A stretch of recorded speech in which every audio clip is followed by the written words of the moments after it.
അള്ളാഹുവിന്റെ ഈ ഭൂമി ലോകത്ത് ഈ ദുനിയാവിൽ ഒരുപാട് ബന്ധങ്ങൾ നമുക്കുണ്ട്. മാതാപിതാക്കൾ, മക്കൾ, ഭാര്യ, സന്താനങ്ങൾ, സൗഹൃദങ്ങൾ, അയൽക്കാർ, സമൂഹത്തിൽ നാം സ്നേഹിക്കുന്നവർ, ഇടപെടുന്നവർ, അങ്ങനെ ഒരുപാട് പേര് അള്ളാഹുവിന്റെ ഈ ഭൂമി ലോകത്ത് നമുക്ക് ചുറ്റുമുണ്ട്. ഇവരെല്ലാം, ഇതിൽ പലരെയും നാം എന്തെന്നില്ലാതെ അളവറ്റ് അതിരറ്റ് സ്നേഹിക്കുകയാണ്. മാതാപിതാക്കൾ 10 മാസം നമ്മെ നൊന്ത് പ്രസവിച്ച ഉമ്മാനെ നാം വല്ലാതെ സ്നേഹിക്കുകയാണ്. അത് വേണം. ഉപ്പാനോട്, പിതാവിനോട് നമുക്ക് വല്ലാത്ത സ്നേഹമാണ്. നമ്മുടെ പ്രിയപ്പെട്ട മക്കളോട് നമുക്ക് വല്ലാത്ത വാത്സല്യമാണ്. ഈ സ്നേഹങ്ങളെല്ലാം നമ്മിൽ നിലനിൽക്കെ ഈ ഉമ്മാനേക്കാളും ഉപ്പാനേക്കാളും നമ്മുടെ മക്കളെക്കാളും പ്രിയപ്പെട്ടവരെക്കാളും സൗഹൃദങ്ങളെക്കാളും നമ്മളെ വല്ലാതെ അതിരറ്റ് ഇഷ്ടപ്പെടുന്ന സ്നേഹനിധിയായ പടച്ച റബ്ബിനെ നാം മറക്കുകയാണ്. ആ സ്നേഹനിധിയായ പടച്ച റബ്ബിന്റെ സ്നേഹം നാം കാണാതെ പോവുകയാണ്. അള്ളാഹുവിന്റെ സ്നേഹം നാം മനസ്സിലാക്കാതെ പോവുകയാണ്. എന്റെ പ്രിയപ്പെട്ടവരെ, ഈ സ്നേഹങ്ങളെല്ലാം, മറ്റെല്ലാ സ്നേഹങ്ങളും ഈ ദുനിയാവിൽ നിന്ന് നാം വിട പറയുമ്പോൾ, ദുനിയാവിൽ നിന്ന് നാം സലാം പറയുമ്പോൾ നമ്മോട് സലാം പറഞ്ഞകന്നു പോകും. എന്നാൽ ജഗന്നിയന്താവായ യജമാനനോടുള്ള അടിമയുടെ സ്നേഹം അത് മാത്രമാണ് അവശേഷിക്കുക. ബഹുമാനപ്പെട്ട അള്ളാഹുവിന്റെ സ്നേഹത്തെ കുറിച്ച് പഠിപ്പിക്കുകയാണ് ബഹുമാനപ്പെട്ട ശൈഖ് ജീലാനി തങ്ങൾ അവരുകൾ. അവിടുത്തെ കിതാബിലൂടെ പഠിപ്പിക്കുകയാണ്, നാനും നിങ്ങളും ചെയ്ത ഒരു നന്മയ്ക്ക് പകരം യജമാനനായ പടച്ച റബ്ബ് 10 നന്മകളുടെ പ്രതിഫലം എഴുതുകയാണ്. ഇത് നമ്മൾ മനസ്സിലാക്കേണ്ടത്. നമ്മുടെ വീട്ടിലേക്ക് ഒരാളെ ഒരു പണിക്ക് വിളിച്ചു. അദ്ദേഹം വന്നു, നല്ലതുപോലെ വൃത്തിയായി അത് ചെയ്തു. നമ്മളെ തൃപ്തിപ്പെടുത്തുന്ന നിലയിൽ ചെയ്തു. നമുക്ക് തൃപ്തിയായി. ഒരു സന്തോഷത്തിന്റെ പേരിൽ 50 രൂപ, 800 രൂപ നമ്മൾ കൂലി പറഞ്ഞു. 800 രൂപ കൊടുക്കും. അഡീഷണൽ ഒരു ചായ കുടിക്കാൻ വേണ്ടി ഒരു 50 രൂപ കൂടുതൽ കൊടുക്കും എന്നതല്ലാതെ ഏതെങ്കിലും ഒരു മുതലാളിക്ക്, ഏതെങ്കിലും ഒരു യജമാനന് ആ മനുഷ്യൻ ചെയ്ത കൂലിക്ക് 10 ഇരട്ടി പ്രതിഫലം കൊടുക്കാൻ കഴിയുമോ? എന്തിനെ എന്റെ പ്രിയപ്പെട്ടവരെ 10 ഇരട്ടി പ്രതിഫലം പടച്ചറപ്പ് കൊടുക്കുന്നു? നാളെ പാരത്രിക ലോകത്തിലേക്ക് എന്റെ അടിമ കടന്നു വരുമ്പോ അവൻ പ്രയാസപ്പെടാൻ പാടില്ല, അവൻ വേദനിക്കാൻ പാടില്ല. അതുകൊണ്ട് അല്ലാഹു അളവറ്റ് നൽകുകയാണ്. പിന്നെയോ ഒരു നന്മ ചെയ്ത മനുഷ്യന് 10 നന്മ, ഒരു നന്മ ചെയ്ത മനുഷ്യനെ അതിന്റെ 10 ഇരട്ടി പടച്ചറപ്പ് എഴുതുകയാണ്. ഇനിയോ വഇദാ അമിനൽ അബ്ദു സയ്യിഅതാ, അല്ലാഹുവിന്റെ ഒരു അടിമ ഈ ദുനിയാവിൽ അവൻ ആസ്വദിക്കുന്ന മുഴുവൻ ആസ്വാദനങ്ങളും അവന് നൽകിയ, ദുനിയാവിൽ സൗന്ദര്യവതിയായ ഭാര്യയെ നൽകിയ, മാതാപിതാക്കളെ നൽകിയ, സ്നേഹനിധിയായ മക്കളെ നൽകിയ, അവർ നടക്കാൻ കാല് നൽകിയ, കൈ നൽകിയ, ഈ അനുഗ്രഹങ്ങൾ മുഴുവനും നൽകിയ യജമാനനായ പടച്ചറപ്പിനോട് നന്ദികേട് കാണിക്കുകയാണ്. അള്ളാഹുവിനോട് എതിര് കാണിക്കുകയാണ്. അവന്റെ ജീവിതത്തിൽ ഒരു തെറ്റ് സംഭവിച്ചു പോവുകയാണ്. ഒരു അടിമ ഒരു തെറ്റ് ചെയ്യുകയാണ്. ഒരു നന്മ ചെയ്തപ്പോൾ 10 നന്മ അള്ളാഹു എഴുതി. അതേ അടിമ ഒരു തിന്മ ചെയ്യുകയാണ്, ഒരു തിന്മ ചെയ്യുകയാണ്. ആ തിന്മ ചെയ്യുന്ന സമയത്ത് തന്നെ അല്ലാഹു സുബ്ഹാനഹു വ തആല ഏൽപ്പിച്ചിരിക്കുന്ന മാലാഖമാര് ആ മനുഷ്യന്റെ ഇടഭാഗത്തിരിക്കുന്ന മലക്ക തിന്മയെ രേഖപ്പെടുത്തുന്നതിന് വേണ്ടി, റെക്കോർഡ് ചെയ്യുന്നതിന് വേണ്ടി പേരെടുക്കുമ്പോൾ യജമാനനായ പടച്ചറപ്പ മലക്കിനോട് പറയുകയാ, ആ മലക്കിനോട് പടച്ചറപ്പ് പറയേ, എന്റെ പ്രിയപ്പെട്ടവരെ, ആ സ്നേഹനിധിയായ പടച്ചറപ്പിനെ അറിഞ്ഞോ എന്റെ പ്രിയപ്പെട്ടവരെ? ദുനിയാവിന്റെ ജീവിതത്തിൽ നാം മനസ്സിലാക്കാതെ പോകുന്ന, നാം അറിയാതെ പോയ ആ പടച്ചറപ്പിനെ മനസ്സിലാക്കേണ്ട പ്രിയപ്പെട്ടവരെ, അല്ലാഹു സുബ്ഹാനഹു വ തആല മലക്കിനോട് പറയുകയാണ്, അംസിക്ക് നീ എഴുതരുത്, എന്റെ അടിമ അറിവില്ലാതെ ചെയ്തു പോയ തെറ്റാ നീ എഴുതരുതേ. എന്റെ അടിമയ്ക്ക് നീ സാവകാശം കൊടുക്കണേ. എന്റെ ആ അടിമ അവൻ അറിവില്ലായ്മ കൊണ്ട് ചെയ്തു പോയതാ, സാഹചര്യത്തിന്റെ സമ്മർദ്ദം കൊണ്ട് ചെയ്തു പോയതാ, അത് നീ രേഖപ്പെടുത്തരുതേ. യജമാനനായ പടച്ചറപ്പ് പറയേണ്ട പ്രിയപ്പെട്ടവരെ, 6 മണിക്കൂറോളം സമയം ഈ ലോകത്തെ മുഴുവനും പടച്ച് സംവിധാനിച്ചിരിക്കുന്ന യജമാനനായ പടച്ചറപ്പ് 6 മണിക്കൂറോളം സമയം ഞാനും നിങ്ങളും ചെയ്തു പോയ ആ തെറ്റ് പടച്ചറപ്പിന്റെ മുമ്പിൽ പറഞ്ഞിട്ട്, അല്ലാഹുവേ സംഭവിച്ചു പോയി അല്ലാ, നീ പൊറുക്കണേ അല്ലാ, അല്ലാഹുവേ നീ എനിക്ക് മാപ്പ് തരണേ അല്ലാ എന്ന് അല്ലാഹുവോട് പാപമോചനം ചോദിക്കുന്നത്, റബ്ബിനോട് പാപമോചനം ചോദിക്കുന്നത് കാത്ത് 6 മണിക്കൂറോളം സമയം യജമാനനായ പടച്ചറപ്പ് കാത്തിരിക്കേ. എന്റെ പ്രിയപ്പെട്ടവരെ, ബഹുമാനപ്പെട്ട ശൈഖ് ജീലാനി തങ്ങൾ പഠിപ്പിക്കുകയാണ്, നമ്മൾ ചെയ്തു പോയ തെറ്റ്, ആ തെറ്റ് ഞാനും നിങ്ങളും അള്ളാഹിനോട് ഏറ്റുപറഞ്ഞ്, അള്ളാഹ് സംഭവിച്ചു പോയി, നീ പൊറുക്കണേ അള്ളാഹ് എന്ന് ചോദിക്കുന്നത് കാത്തിരിക്കെ ആര്?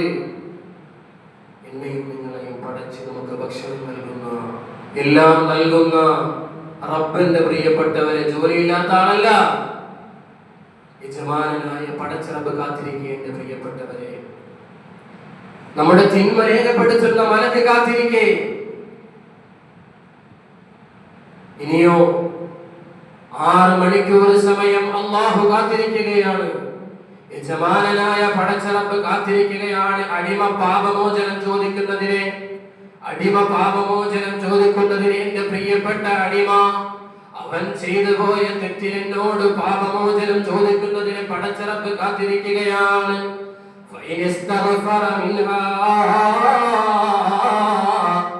അല്ലാഹുവിനോട് ആ മനുഷ്യനെങ്ങാനും 6 മണിക്കൂർ സമയത്തിന് മുമ്പ് യജമാനനായ പടച്ചറബിനോട് തൗബ ചെയ്യുകയാണെങ്കിൽ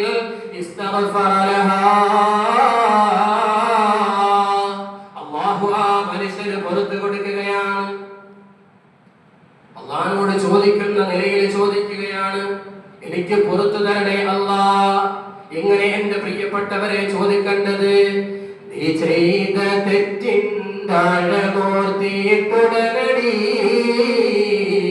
നിറയത്തെ വന്നാൽ നിന്റെ മുഴുവൻ തലമുടി, അത് കണ്ട് നിന്നോ പണിവ് റബ്ബിന് തോന്നണം, പടിവാതിലൊഴിയാ തവിടെ നിന്ന് നീ കരയണം. പറയേണ്ടതാണവനോട്, യാ റഹ്മാനേ, ഒളിവിൽ കഴിഞ്ഞൊരു പുള്ളിയാണിത് കോലേ, പൊറുക്കെന്റെ പാപം സയ്യിദീ വെറുക്കാതെ, പൊറുക്കുന്നവൻ ആരുണ്ട് നീയല്ലാതെ, പൊറുക്കെന്റെ പാപം സയ്യിദീ വെറുക്കാതെ, പൊറുക്കുന്നവൻ ആരുണ്ട് നീയല്ലാതെ. ഗതിമുട്ടി വന്നവനാണ് തെണ്ടാനിന്നു ഞാൻ, അതുകൊണ്ട് പറയരുതെന്റെ റബ്ബേ പോകുവാൻ. എന്റെ പ്രിയപ്പെട്ടവരെ, ചെയ്തുപോയ അപരാധങ്ങൾ പടച്ചറബ് കാത്തിരിക്കേ.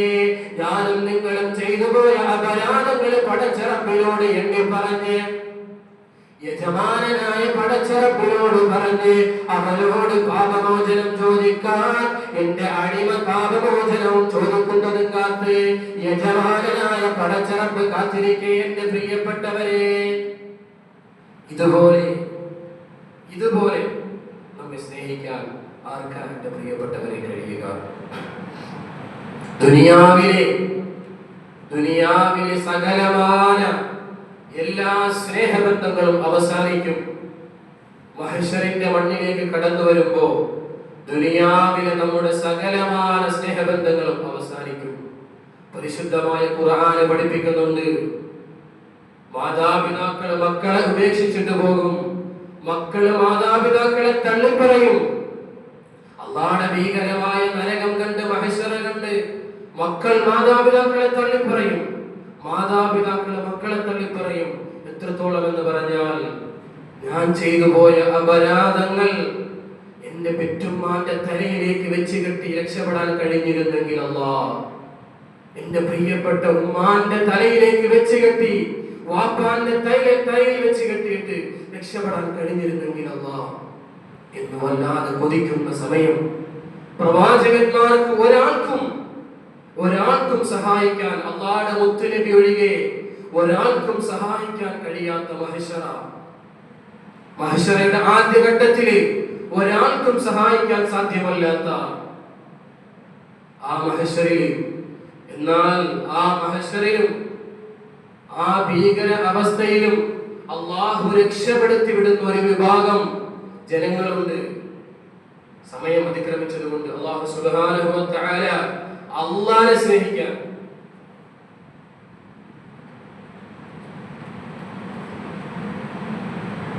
ഹബീബായ മുത്തുനബി സല്ലല്ലാഹു അലൈഹി വസല്ലം തങ്ങളെ പഠിപ്പിക്കുകയാണ്, രണ്ട് മനുഷ്യർ നാളെ അല്ലാഹുവിന്റെ പാരത്രിക ലോകത്ത് വന്ന് തർക്കിക്കും. അവരുടെ തർക്കം, ഒരു മനുഷ്യൻ പറയുകയാണ്, അല്ലാഹ് ദുനിയാവിൽ അവൻ എന്നെ ഒരുപാട് അപരാധങ്ങൾ പറഞ്ഞവനാണ്, എന്നെ ആക്രമിച്ചവനാണ്, എന്നെ വേദനിപ്പിച്ചവനാണ്, ഇവന്റെ നന്മകൾ എനിക്ക് നീ നൽകണം. നീതിമാനായ പടച്ചറപ്പ് അവന്റെ നന്മകൾ ഈ മനുഷ്യന് കൊടുക്കും, ഈ ആക്രമിക്കപ്പെട്ടവന് കൊടുക്കും. അങ്ങനെ കൊടുത്ത് അവന്റെ നന്മകൾ മുഴുവനും ദുനിയാവിൽ ആരെയെല്ലാം ആക്രമിച്ചോ, നിസാരമായി നാവെടുത്തുകൊണ്ട് ആരെയെല്ലാം പച്ചമാംസം തിന്നോ, ആരെയെല്ലാം മനസ്സുകളെ വേദനിപ്പിച്ചോ, വാക്കിന്റെ വാചാലത കൊണ്ട്, നാവിന്റെ വാചാലത കൊണ്ട് ആരെയെല്ലാം വേദനിപ്പിച്ചോ, ആ പടപ്പുകൾ മുഴുവനും നാളെ മഹ്ശറിൽ വന്നിട്ട് നന്മകൾ വേദനിപ്പിച്ചു പോകും. അങ്ങനെ പോയി, എല്ലാവരും നന്മ വാങ്ങിപ്പോയി. അവസാനം നന്മകളില്ലാതെ വന്നു. ഒരു മനുഷ്യൻ കടന്നു വന്നു, അല്ലാഹ് ഇവൻ എന്നെ വേദനിപ്പിച്ചവനാണ്. ആ മനുഷ്യൻ റബ്ബിനോട് പറയുകയാണ്, അല്ലാഹുവേ എന്റെ നന്മകൾ മുഴുവനും തീർന്നു, എനിക്ക് കൊടുക്കാൻ നന്മയില്ല. അയാൾ പറഞ്ഞു, അവന്റെ നന്മയില്ലെങ്കിൽ എന്റെ തിന്മകൾ അയാൾക്ക് കൊടുക്കല്ലോ, എന്റെ തിന്മകൾ അയാളിലേക്ക് കൊടുക്കണം, എന്നിട്ട് എന്റെ സ്വർഗത്തിൽ വിടണം. യജമാനനായ പടച്ചറപ്പ് ഈ മനുഷ്യൻ വല്ലാതെ വാചാലനായിക്കൊണ്ട് എനിക്ക് നന്മകൾ വേണമെന്ന് വല്ലാതെ വാചാലനാവുകയാണ് റബ്ബിന്റെ മുമ്പിൽ മഹ്ശറിൽ. യജമാനനായ പടച്ചറപ്പ് സ്വർഗത്തിന്റെ ഒരു മറയങ്ങ് മാറ്റും. ഈ വാചാലനായിക്കൊണ്ടിരിക്കുന്ന മനുഷ്യൻ ആ സ്വർഗത്തിലേക്ക് ഇങ്ങനെ നോക്കും. സ്വർഗത്തിലേക്ക് നോക്കുമ്പോൾ വലിയ സുന്ദരമായ സ്വർഗം, വലിയ ചരിത്രമാണ് എന്റെ പ്രിയപ്പെട്ടവരെ. ആ സുന്ദരമായ സ്വർഗം കാണുമ്പോ ഈ മനുഷ്യന് വല്ലാത്ത സന്തോഷം തോന്നി. അല്ലാഹ് ഈ സ്വർഗം ആർക്കാ, ഏത് പ്രവാചകനാ കൊടുക്കുന്നത്? ഇത് ഏത് മഹാനാ, ഏത് മനുഷ്യനാ, ഏത് ഭാഗ്യം ചെന്നവനാ നീ ഈ സ്വർഗം കൊടുക്കണേ? അല്ലാഹ് പറയും, ഇതിന്റെ വില എനിക്ക് ആരാണോ തരുന്നത് അവന് ഞാൻ കൊടുക്കും. ഈ മനുഷ്യൻ പറയും, ഇതിന്റെ വില ആർക്കാ കഴിയുക റബ്ബേ നിനക്ക് തരാൻ? അല്ലാഹ് പറയും, നിന്റെ കയ്യിൽ അതിനുള്ള വിലയുണ്ട്.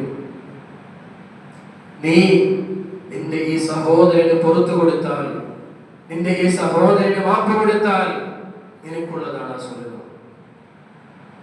അല്ലാഹു സുബ്ഹാനഹു വ തആല മധ്യസ്ഥരായി നിന്നുകൊണ്ട് ആ മനുഷ്യനെ സഹായിക്കുകയാണ് യജമാനനായ റബ്ബ്. എന്തിന്? ഒരു കാലത്ത് ഈ മനുഷ്യൻ ഒരുപാട് പേരെ വേദനിപ്പിച്ചെങ്കിലും പിൽക്കാലത്ത് അള്ളാഹുവിലേക്ക് മടങ്ങി അള്ളാന്റെ അടിമയായി ജീവിച്ചു, അള്ളാഹ്ക്ക് പ്രിയപ്പെട്ടവനായി ജീവിച്ചു. അതുകൊണ്ട് അള്ളാഹ്ക്ക് തള്ളാൻ കഴിയൂല. അതുകൊണ്ട് നമുക്ക് രക്ഷപ്പെടുത്തി. അതുകൊണ്ട് എന്റെ പ്രിയപ്പെട്ടവരെ, ചെയ്തു പോയതെല്ലാം റബ്ബിന്റെ മുമ്പിൽ ഏറ്റുപറഞ്ഞ് അള്ളാഹുവിലേക്ക് മടങ്ങി അള്ളാഹ് ഇഷ്ടപ്പെടുന്ന അടിമയായി ജീവിച്ച് മരിക്കാൻ അള്ളാഹു തൗഫീഖ് നൽകി അനുഗ്രഹിക്കട്ടെ. പറഞ്ഞതും കേട്ടതും എല്ലാം സ്വാലിഹായ അമലായി നാളെ അള്ളാന്റെ പാരത്രിക ലോകത്തിലും ദുനിയാവിലും ഉപകരിക്കുന്ന ഇൽമായി അള്ളാഹു സ്വീകരിക്കട്ടെ. മരണപ്പെട്ടവർക്ക് വേണ്ടി ദുആ ചെയ്യാൻ ഷാജഹാൻ 100 രൂപ, മരണപ്പെട്ട പിതാവിന് വേണ്ടി ദുആ ചെയ്യാൻ മകൻ 100 രൂപ, മരണപ്പെട്ട മകന് വേണ്ടി ദുആ ചെയ്യാൻ പിതാവ് 200 രൂപ, ശരീര സുഖത്തിനും കുടുംബ ഐശ്വര്യത്തിനും കച്ചവട ബറക്കത്തിനും വേണ്ടി പ്രാർത്ഥിക്കാൻ രമ്യ വാമന 100 രൂപ, മരണപ്പെട്ടു പോയ മാതാപിതാക്കൾക്കും മറ്റു ബന്ധുമിത്രാദികൾക്കും വേണ്ടി ദുആ ചെയ്യാൻ സജിത്ത് മനസ്സിൽ 500 രൂപ, വെള്ളനാട് വാർഡിൽ നിന്നും മത്സരിക്കുന്ന ഹസീന ലത്തീഫിന്റെ വിജയത്തിന് വേണ്ടിയും എല്ലാ വോട്ടർമാർക്കും വേണ്ടി പ്രാർത്ഥിക്കാൻ ഹസീന ലത്തീഫ് 500 രൂപ, കുടുംബൈശ്വര്യത്തിന് വേണ്ടി ദുആ ചെയ്യാൻ സിയാദ് 100 രൂപ, മകളുടെ ആഫിയത്തിനും ബറക്കത്തിനും വേണ്ടി ദുആ ചെയ്യാൻ ഒരു സഹോദരൻ 100 രൂപ, ആശുപത്രിയിൽ കഴിയുന്ന മകൾക്കും കുഞ്ഞിനു വേണ്ടി ദുആ ചെയ്യാൻ മാതാവ് 600 രൂപ, മാതാപിതാക്കളുടെ ശരീരസുഖത്തിന് വേണ്ടി ദുആ ചെയ്യാൻ ഒരു സഹോദരൻ 1000 രൂപ. അല്ലാഹുവിൻ സംഭാവനകളെല്ലാം ജാരിയായ സ്വതകളിൽ ഉൾപ്പെടുത്തിയിരിക്കട്ടെ. അൽഹംദുലില്ലാഹി റബ്ബിൽ ആലമീൻ. اللهم صل على رسولك سيدنا محمد وعلى آل سيدنا محمد. അർഹമർ റഹീമായ അല്ലാഹ് സയ്യിദായ റഹ്മാനെ മാലികുൽ മുൽക്കായ അല്ലാഹ് ഈ സദഖകളെ നീ സ്വീകരിക്കണേ അല്ലാഹ്, നീ കബൂലാക്കണേ റഹ്മാനെ. അർഹമായ പ്രതിഫലം നൽകണേ അല്ലാഹ്. ഈ സാധുക്കൾ എന്ത് ആവശ്യങ്ങൾ മനസ്സിൽ കരുതിയിട്ടാണോ നിന്റെ പള്ളിയെ സഹായിച്ചത് പരിപൂർണമായും നീ സ്വീകരിക്കണേ അല്ലാഹ്. അല്ലാഹുവേ, അവരിൽ നിന്നും ഞങ്ങളിൽ നിന്നും മരണപ്പെട്ടു പോയി 6 അടി മണ്ണിന്റെ ഉള്ളറയിൽ കഴിയുന്നവർക്ക് നീ പരിപൂർണമായ മഗ്ഫിറത്ത് നൽകണേ അല്ലാഹ്, മർഹമത്ത് നൽകണേ അല്ലാഹ്. ആ മണ്ണറകൾ നീ മണിയറകളാക്കണേ അല്ലാഹ്, സ്വർഗ്ഗമാക്കണേ അല്ലാഹ്. അല്ലാഹുവേ, ഞങ്ങളിൽ അസുഖബാധിതരായി കഴിയുന്നവർക്ക് നീ സമാധാനം നൽകണേ അല്ലാഹ്, അസുഖങ്ങൾക്ക് നീ ശിഫാ നൽകണേ അല്ലാഹ്. ഈ ദിവസത്തിന്റെ ഹക്ക് കൊണ്ട് നീ പരിപൂർണമായ ശമനം നൽകണേ അല്ലാഹ്. അല്ലാഹുവേ, ആരെല്ലാം ദുആ കൊണ്ട് വസിയ്യത്ത് ചെയ്തിട്ടുണ്ടോ, അല്ലാഹുവേ നിന്റെ പള്ളിയെ ആരെല്ലാം സഹായിച്ചോ അവരെല്ലാം നീ സഹായിക്കണേ അല്ലാഹ്, അവരെയെല്ലാം നീ പരിഗണിക്കണേ അല്ലാഹ്. റഹ്മാനായ അല്ലാഹ്, ഇവിടെ ഒരുമിച്ച് കൂടിയവരെ നീ അനുഗ്രഹിക്കണേ അല്ലാഹ്, ഖൈറും ബറക്കത്തും നൽകണേ അല്ലാഹ്, സന്തോഷവും സമാധാനവും നൽകണേ അല്ലാഹ്. അല്ലാഹുവേ, ഞങ്ങളുടെ ദുആ നീ സ്വീകരിക്കണേ അല്ലാഹ്, കബൂലാക്കണേ റഹ്മാനെ. റബ്ബനാ ആതിനാ ഫിദ്ദുനിയാ ഹസന വഫിൽ ആഖിറതി ഹസനതൻ വഖിനാ അദാബന്നാർ. ആമീൻ ബിറഹ്മതിക യാ അർഹമർ റഹീമീൻ. വൽഹംദുലില്ലാഹി റബ്ബിൽ ആലമീൻ.